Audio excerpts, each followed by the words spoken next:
So we have beliefs, behaviors, and results. So I'll give you an example. We start going to the gym, we start getting healthier. That reinforces our belief that we can get in shape. But what normally happens is people will start here. And the error in this, and there's an exception I'll talk about later, the error here is that you haven't changed your beliefs first, and so you don't commit to it. It doesn't become sustainable. It doesn't last. And so this is where most people try to change everyone wants to change results, and they go to here to change it, but in fact, changing your beliefs is necessary. It's required for that to happen. I'll give you an example. If you don't, because these beliefs reinforce behavior that reinforce results. So I'll give you an example. Let's say you believe you're the ugliest man on the planet. It's okay, Wojo. I was waiting for that. I didn't think you'd shoot that low, but all right, that's fine. All right, that's fine. I'm just saying, it's interesting you came up with that belief.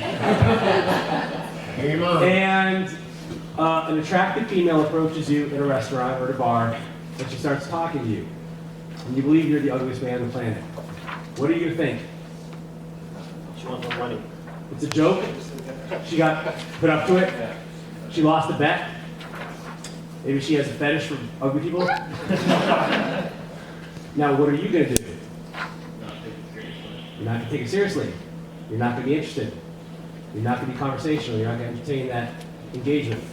Which, what happens then? She's going to leave you, take off, say this guy's a jerk, this guy's whatever. And what is that going to do to you? It's going to reinforce, I knew it, right? Where else in our lives do we do this? Everywhere. Yeah, right? Yeah, I knew it wasn't going to work. I knew it. So listen, guys, this is my favorite slide out of this whole conference. So make sure I don't you think it's get in your workbook, by the way, so write it down if you want to capture this. Take a picture. Another way of looking at it. Another way of looking at it. Just take me a picture. Be, do, have.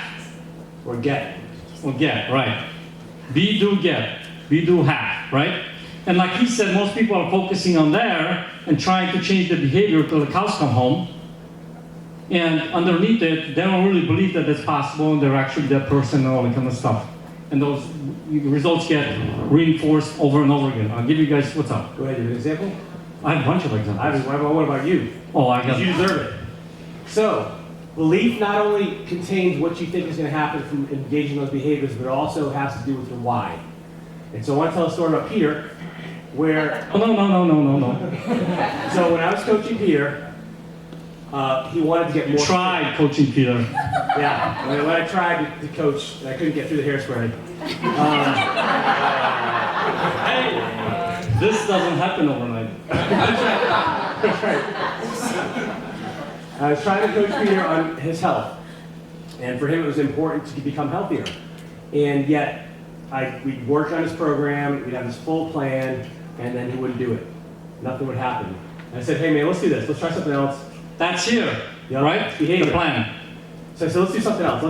I thought of a different angle. By the way, that's the job of a coach, is to try different angles and find out what works for you, right? Because not everybody's different. It's not a one-size-fits-all. It's not a cookie-cutter approach. And so I said, go do this. Go get a DEXA scan, which basically just tells you your percent body fat in an exact level. I said, go get a DEXA scan and come back to me and tell me what your body fat is. And I was hoping that those numbers in and of themselves would inspire him enough. And so he goes and gets the DEXA scan, and he comes back and he's like, dude, there's something wrong with that machine. There's no way this is accurate. I'm like, what's the number? He's like, no, listen, I have to get another one. Like, this is not, there's no way this is right. I said, what's the number? I told that lady, this machine is broken. I said, did you guys calibrate this thing? She goes, yeah, we do it every morning. I'm like, did you do it right today? What was the number, Peter? Well, I have to say it? I want you to say it. 33.9%. So, third of my body is fat. So 34%. 33.9. So, and I'm like, wow, man. I'm like, what do you think about that? He's like, wow, I'm kind of shocked. I'm like, I'm disappointed. I'm kind of shocked. I don't know what to think. I said, so how's that going to change anything? And he started having it on. And I'm like, okay, I haven't hit the right angle with him yet. Because he wasn't upset enough from those numbers to make a change. right? Because I was still working with behaviors and I was trying to change his beliefs, but it hadn't happened yet.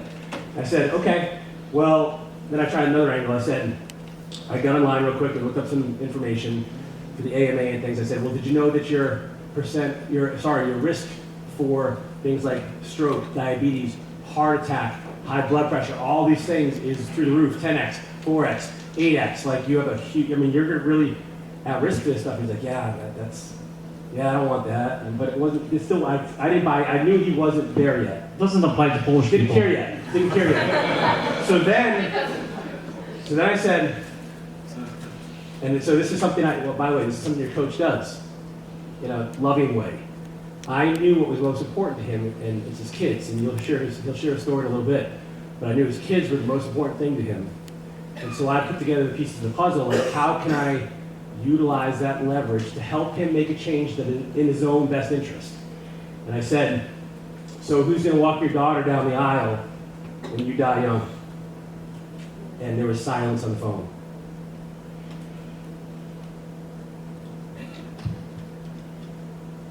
And you guys will probably hear my story. I'll mention it right now. Well, I'll let you guys know the story. The silence on the phone. And he starts getting choked up. And he says, man, this has to be a must for me. Like you're right, I've been putting it off. I can't, if I want to be here, I need to be here. I need to do what it takes because I want to walk my daughter down the aisle. I don't want it to be some other guy. I said, well, what is it going to take? What are you going to start doing? And from that moment forward, because I remember we used to do these events several years ago together. We've done it for a long time, but I'd like go to the gym in the morning and he'd sleep in. Started doing events after that. He was up before me going to the gym every single time. I'd call him in the morning. He lives in Detroit. I live here in North Carolina. I'd call him in the morning. He's like, bro, can't talk him at the gym. I'm like, there we go. That was the nudge he needed. That was the leverage. That was the why I changed his beliefs on what would happen if he didn't take action. We talked a moment ago, Sam, what's the consequence of not doing it? What's the belief behind that has to change if you're going to change your behavior? And you guys think that I'm the mean one.